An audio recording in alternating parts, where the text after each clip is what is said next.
Hi, I'm Adam Summer. You're listening to the Yerushalmi Talk podcast with the support of the Yeshivat Devar Yerushalayim in Har Nof, Jerusalem. This is Demai, Chapter 3, Halacha 1. Now, this Mishnah is similar to what we were just covering. What we were just covering before in Halacha 2, Chapter 4, Halacha 2, Chapter 5, is going to be an issue about responsibility. What happens when a merchant is selling product to someone? Who's going to be responsible for selling or separating the tithes? We're continuing that theme now. So the theme in the Mishnah is going to be a couple of things. One is going to be what happens if you have an orchard and you have workers that are picking the fruit. And by the way, it is an obligation to feed your workers if you are doing something like an orchard with fruit. They're allowed to eat it. It's in the Torah. They're allowed to eat the fruit. So that's not really like a gift. That's really just like an obligation. So who's going to separate out the tithes? Now we have a case where, let's say, the orchard owner gathers up all the produce. He has a bunch of the pickers. Who's going to do it? Is it going to be the worker who separates the tithes, or is it going to be the owner of the orchard? Now, it's going to get complicated because what happens if the owner of the orchard is an Am Haaretz and he doesn't necessarily know how to do it, or he's not careful about doing it, and you have a chaver that's working to pick some fruit? So who's going to be responsible? Well, in that case, it's going to be the worker. The worker is going to have to do it because he can't rely on the Am Haaretz boss. But if you have a chaver who's the boss, then it's going to be the chaver who is the orchard owner who's going to separate out the tithes. And we also have a case about feeding poor people. What happens about poor people? And there's a couple of novelties in this Mishnah that are going to be coming up. One of the novelties is going to be this rabbinic injunction about consuming Demai, and that's not going to apply to a poor person or a very, very poor guest. Now, the Bavli is going to understand this Mishnah in Chapter 3, Halacha 1, as not only relaxing the rabbinic injunction against selling and gifting Demai, but also is going to allow poor people and very, very poor guests to eat the Demai. And the Rosh is pointing out that's also going to be the view of the Yerushalmi. And in the view of the Yerushalmi, though, it's going to rule that the donor has to notify the recipient of the food's status. So he can be strict and not take advantage of the leniency allowed in this Mishnah that would allow him to eat Demai. Now, the Vilna Goan is going to assert that actually the Bavli and the Yerushalmi that's coming up here are going to differ. And in the understanding of the Mishnah, it's going to also differ. So the Bavli version says the Vilna Goan is going to be where the Mishnah allows poor people and these very poor guests to eat the Demai. And the Yerushalmi is going to be arguing that the Mishnah means only that the prohibition against giving gifts of Demai is going to be waived when giving food to these very poor people and these guests. But he continues and says that the very poor people and the guests must separate the tithes before consuming it. And he's basically saying that it's for this reason that the Yerushalmi compels the donor to inform the recipient of the food's status so that the recipient knows of his obligation to separate the tithes. One of the other subtleties that's going to be coming up with this obligation in the Yerushalmi to know that you're notifying the poor person on the status of this separate tithes is going to be that, well, maybe the person can't tell the difference between the Am Haaretz or Haver who really would separate the tithes, and by giving the person in general the status, the Haver is given the opportunity to separate out the tithes, whereas the Am Haaretz wouldn't separate out the tithes anyway. One of the things that's going to be coming up is going to be that you're going to notify him, the poor person, because you can't tell if it's an Am Haaretz or a Chaver. There might be a Chaver, and he would want to know that.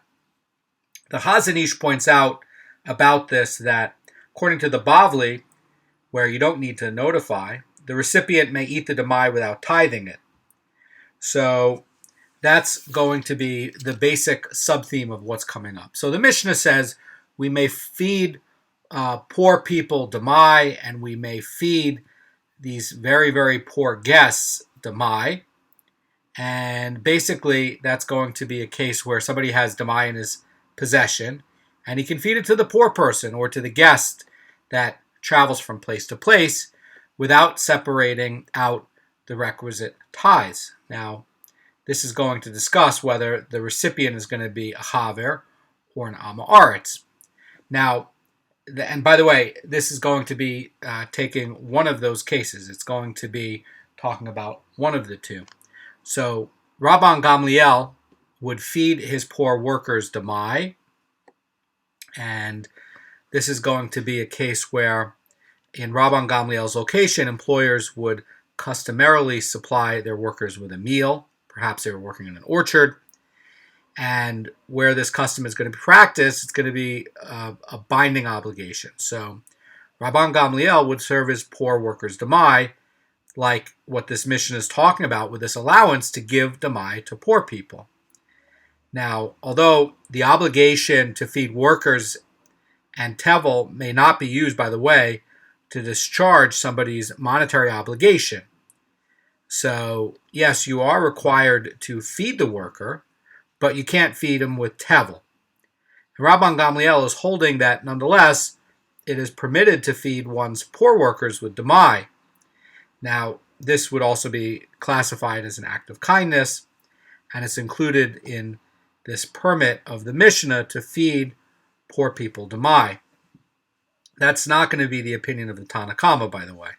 Tanna Kama is going to disagree, and they're going to hold that while someone may feed demai to the poor, one may not feed his poor workers demai, and he's going to be arguing that feeding poor workers is forbidden under the prohibition of discharging someone's monetary obligation with demai.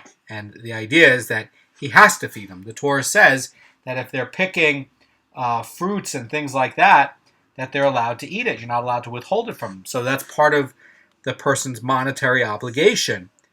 And so Rabban Gamliel here, feeding his workers demai, only at the meals that he's going to voluntarily provide for him, he's going to be saying, look, I voluntarily provided it as an act of kindness. Tanna Kama are saying, no, you have to do it. It's not really an act of kindness. So the sub-theme is going to be that if you have a poor person and you're giving him food as an act of kindness, he's allowed to eat demai. But you do, according to the Yerushalmi, need to notify him about the status of the tithes.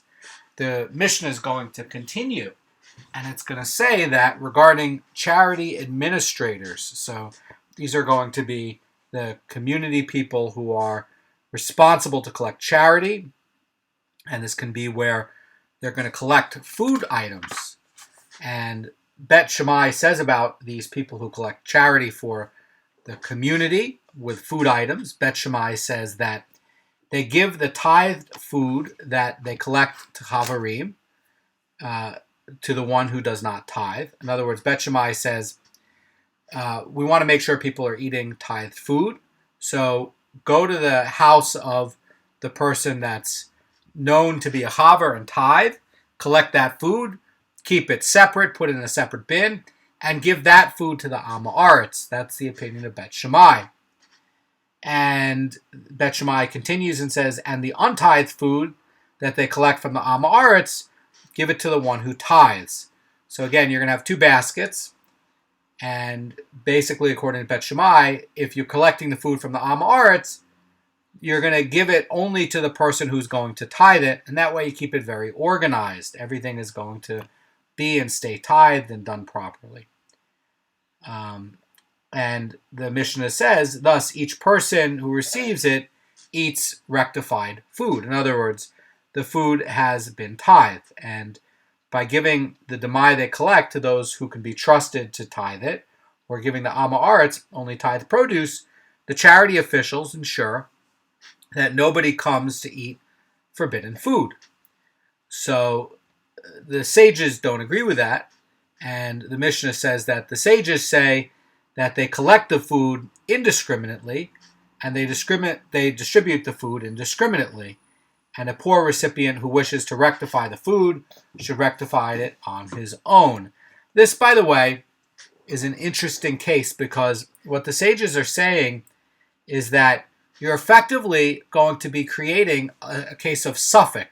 So this really is going to be Demai in the case of the charity collector, because some people who are Havarim might tithe it and give it to the charity collector, but some people who are the Amma Aretz might not tithe it and give it to the charity collector.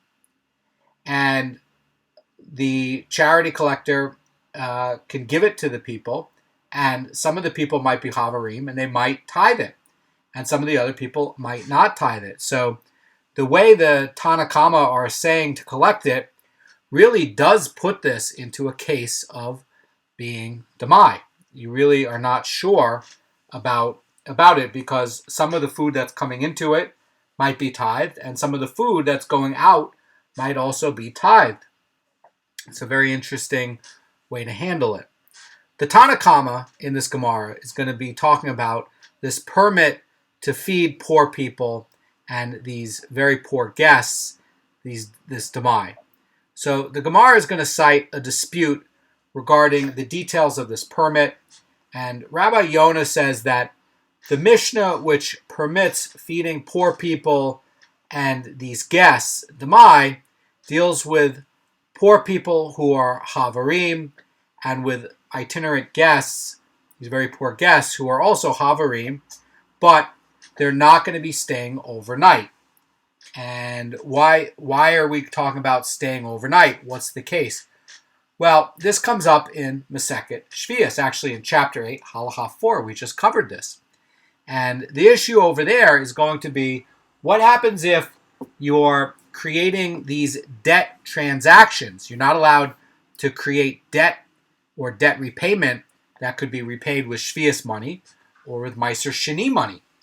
And so we have a case over there in Shvius, chapter 8, Halacha 4, where somebody goes to the butcher and they're going to make an arrangement where they take on debt to get meat. And then they're going to try to repay it with Shvius money. They can't do that, because you can't repay with Shvius money or Meiser Sheni money. You can't repay debts. So the way you are over there in Shvius, the way you are arranging a transaction, you could be creating a debt.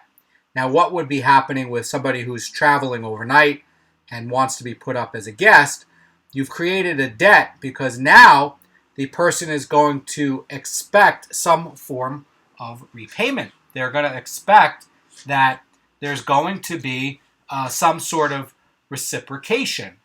And so now, if you've created a debt where you've invited them over, and they've accepted it, and there might be this expectation that, at some point, you're going to help them out because you were a guest there, you've created a debt. Then if you're giving them this food, which has in there the Meiser Sheni tithe, then you're also creating a situation where there's a continuation of this with Meiser Sheni that's being used to create like a debt instrument. So in other words, the person is sitting there. He knows he's getting invited. He knows, okay, I kind of owe you a favor now, right? And then on top of that, he's being given this Demai that has in there the Meiser Sheni that has to be separated. So in a way, you've ended up lending Meiser Sheni over to the person. And again, you're not allowed to do debt transactions with Shvius money or Meiser Sheni money. That's going to be the problem with guests who are lodging overnight. These people that are not paying for their room, but there's an expectation that, you're going to do a favor for them, and they're going to do a favor for you in the future. And now you've use Meiser Sheni to help to firm up and create a debt. So over here, says Rabbi Yonah about Rabbi Yeshua's opinion, talking about paupers or these guests who are Havarim, meaning that this is talking about people who are going to tithe. This is going to be what Rabbi Yonah says Rabbi Yeshua is saying in this Mishnah, that this is talking about poor people who already are Havarim. Why? Because they're, you can give them the Demai because they're going to tithe it. And Rabbi Yonah is pointing out that the Mishnah is not talking about giving the Amma Aretz Demai because they're not necessarily going to tithe it. That's how Rabbi Yonah is saying that this Mishnah should be read. So the Gemara continues and it says that there was a case with Rabbi Yeshua who applied this leniency to himself and his entourage, and it was taught in a Baraisa that there was an incident involving Rabbi Yeshua who traveled with his students after Rabbi Yochanan ben Zakkai to study Torah with him at Beur Chayil. Now, Beur Chayil is where Rabbi Yochanan ben Zakkai had his academy. So basically, Rabbi Yeshua and his students are going to the academy of the great Rabbi Yochanan ben Zakkai to study. And the Gemara continues and says, and the people of those towns through which Rabbi Yeshua's entourage would pass brought them produce of Demai to eat. Now, this, by the way, is a case where, says the Rosh Cirilio, where the residents of these little towns were Amoratzim.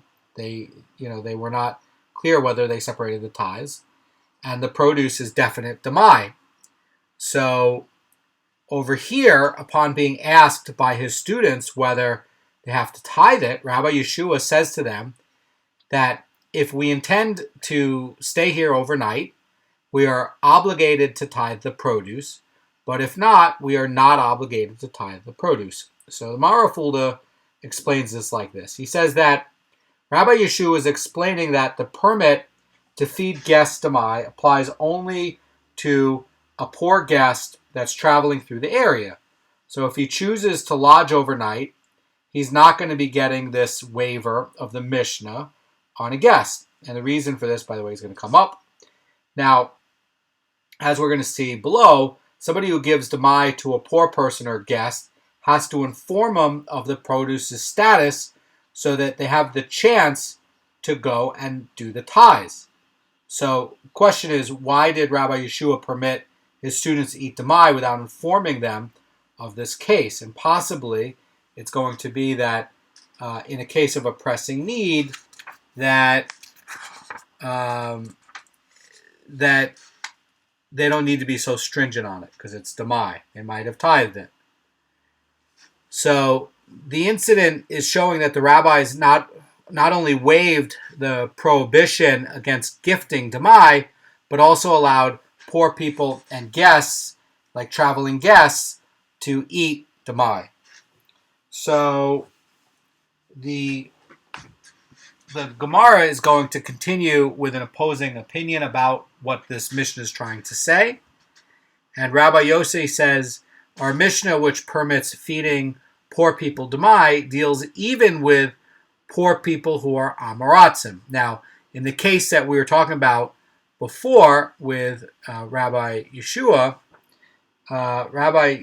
is basically holding that this is dealing with Havarim who are poor, or these poor traveling guests, or guests who are traveling around, and that in this case, that's who's going to be tithing.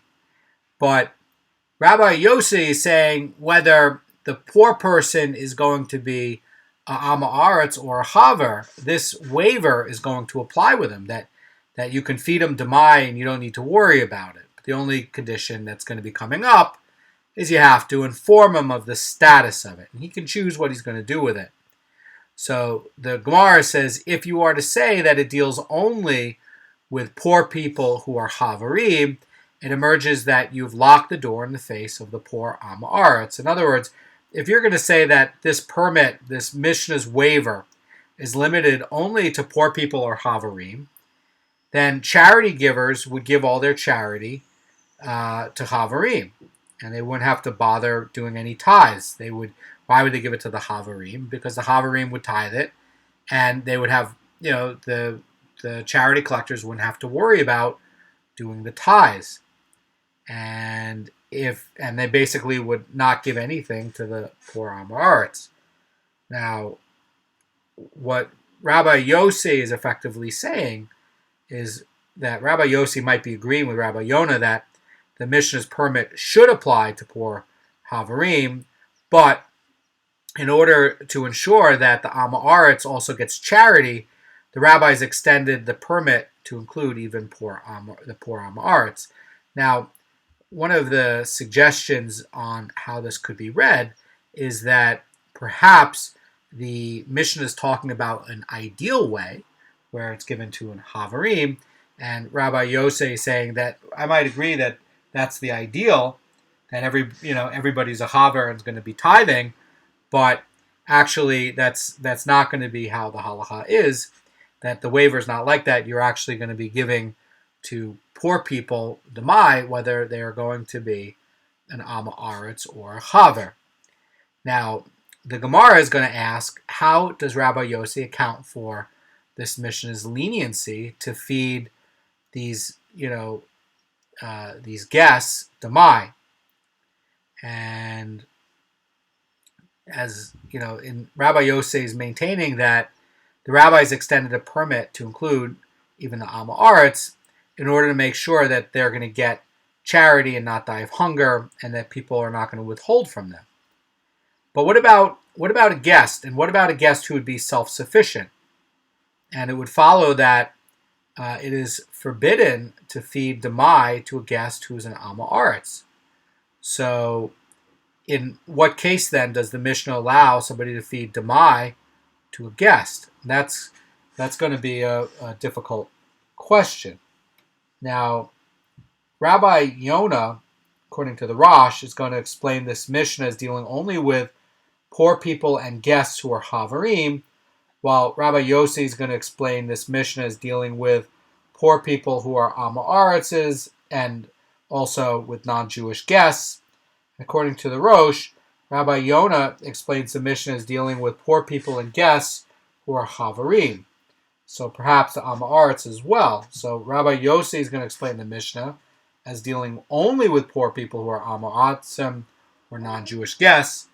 And so that's going to be the debate between Rabbi Yossi and Rabbi Yonah. Are we dealing with guests and these traveling people who are only going to be Amoratzim, or are we dealing with them where they are going to be Havarim? In other words, can they be everybody? Rabbi Yossi says that they can be everybody because you don't want to lock people out.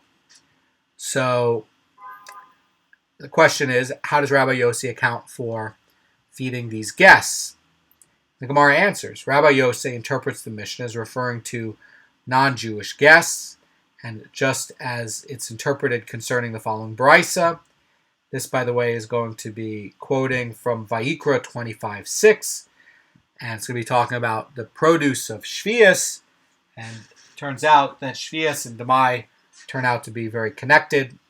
And so it says in this verse, the Sabbath produce of the land shall be for you to eat, for you, for your slave, for your maidservant, and for your laborer, and for the resident who will dwell with you. And the phrase who will dwell with you comes to include guests. Now, we're talking about who will dwell with you. This is going to be extra, and this is coming to teach that you can feed the Shvius produce to a guest, even a non-Jewish guest.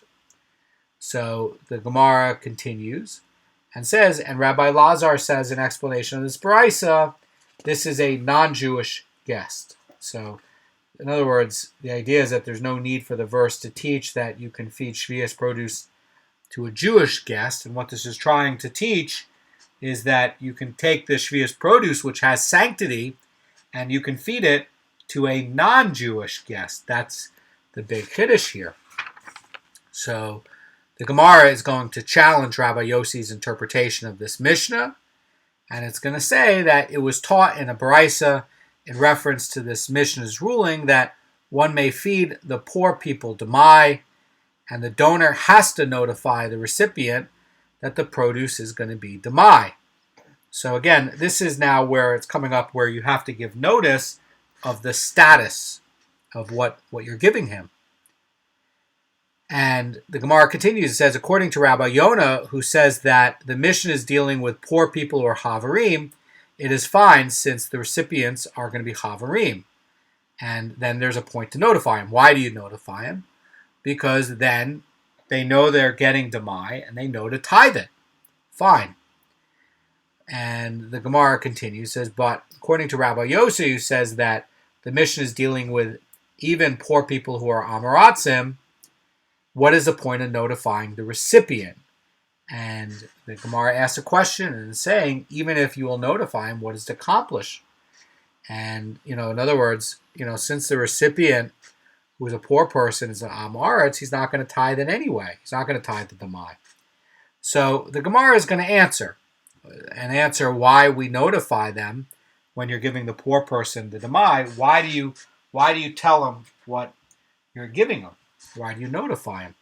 And the Brisa requires that the recipient, Amoritz, be notified on account of the one Amoritz who does actually tithe the Demai. The Vilna Goan, by the way, is going to comment on this and say, alternatively, perhaps one of the recipients whom the donor assumes to be an Amoritz is actually a Chaver, and that person will tithe when notified. So there's an incident now about Rabbi Yeshua, the Tana, and we're going to see an opinion about Rabbi Mana, who's going to explain it. And basically this incident is talking about Rabbi Yeshua limiting the Mishnah's dispensation for feeding guests Demai who do not lodge overnight. But what about guests who do lodge overnight? Why would there be a problem with guests who lodge overnight? Rabbi Mana said this ruling of Rabbi Yeshua says in effect that these travelers who are placed in the houses of townfolk for overnight lodging may not be given provisions from shvius money, for rather than being classified as an act of kindness, it is like paying a debt with shvius money. So, as we covered before from this, by the way, is going to be in chapter 8, shvius, that shvius money is going to be money that gets shvius sanctity when you buy shvius produce, and this money gets shvius sanctity. It can be only used to buy produce, and then the produce is going to get shvius sanctity. We covered this in chapter 8, and over there you can take money with shvius produce and you can buy meat, and actually now that meat will end up with shvius sanctity. But the one restriction of what you can't do with it is you can't do business with the money, and you also can't pay debts with that money. Now, the Mishnah over there in Shvius 8.4 is teaching that you can't pay a debt with shvius money, and the idea about paying a debt with shvius is going to be forbidden under prohibition against using shvius for commercial purposes. And by the way, the same thing is going to apply for Meiser Sheni. You're not allowed to cover shvius, or you're not allowed to cover debts with Meiser Sheni money because it has kedusha. So here, based on Rabbi Yeshua's ruling, Rabbi Mana is basically saying that feeding overnight guests is tantamount to paying a guest, paying a debt for which the shvius money cannot be used. And the Mishnah is basically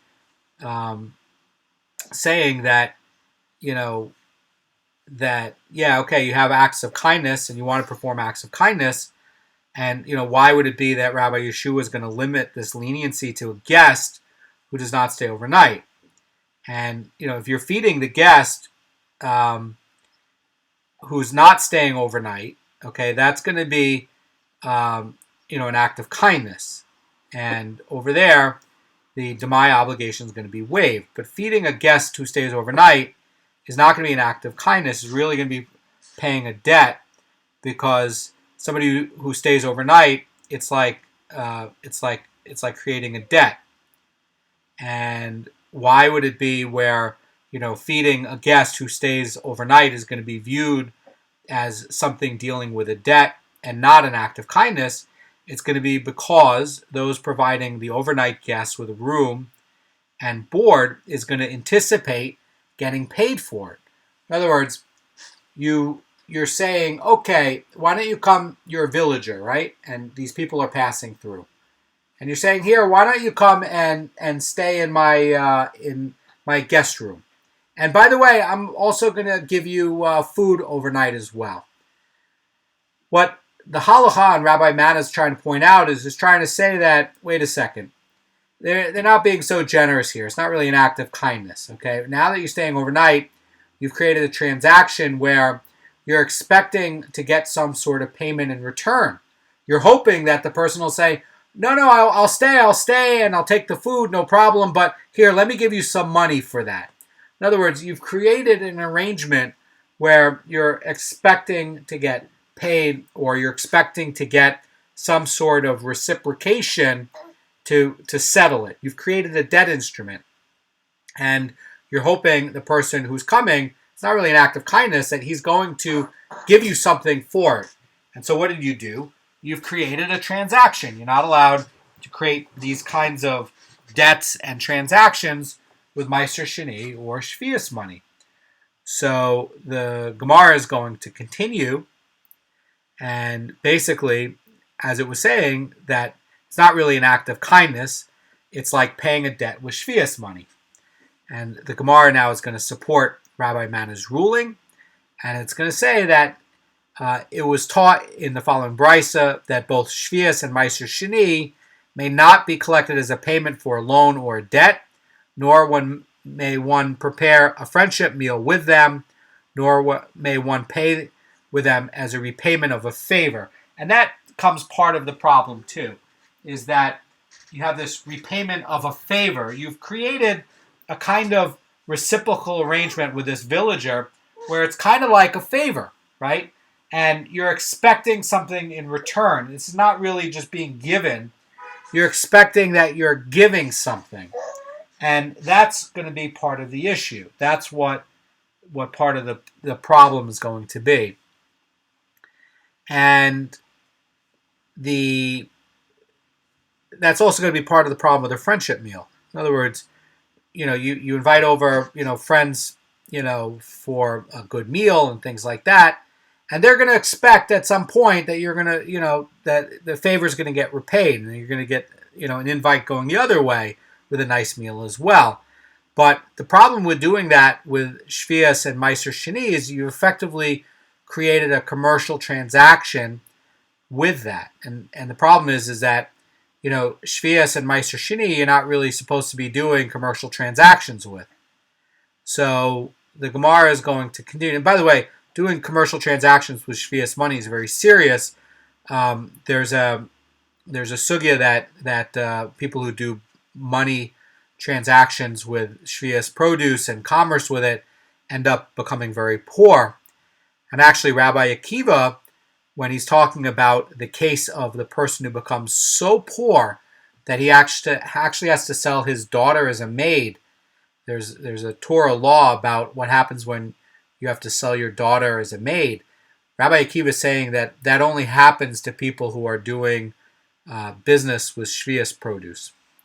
So the Gemara is going to continue and say that one may not use them for the charity assessment for the poor in the synagogue, but one may use them with acts of kindness. So if the person is passing through and there's no expectation of any reciprocity, in other words, nothing is going to be traded, there's no transactional thing, there's no wink, wink, nod, nod expectation that anything could be done in the future. It's just a person passing through, and you give him a meal, and you never see him again. That is going to be allowed. But creating some sort of arrangement overnight, that's what's going to be the problem. You've created some sort of transaction. So you can pay them, these poor people, with an act of kindness, but what you can't do is create a transaction with this Demai and then use it, because inside of there is going to be questionable Meiser Sheni. And Meiser Sheni, whether actual Meiser Sheni or questionable Meiser Sheni, you can't do business with it. So over here it's saying he has to notify him that the food is going to be Shvius or Meiser Sheni. That's how the sugya ends. And basically you have to notify the recipient so that he knows that he has to either eat it with, with sanctity and be tahor, or, in case of giving him demai, he has to know to tithe it. So the Mishnah now is going to be talking about Rabban Gamliel, who would feed poor workers demai. The Tanna Kama, by the way, disagree, and they're going to allow someone to feed demai only to the poor person collecting or a guest, but not to a poor worker. And part of the issue that the Tanna Kama is going to have is they're going to say that when the person is out in the orchard picking, the Torah gives them the right to eat from it.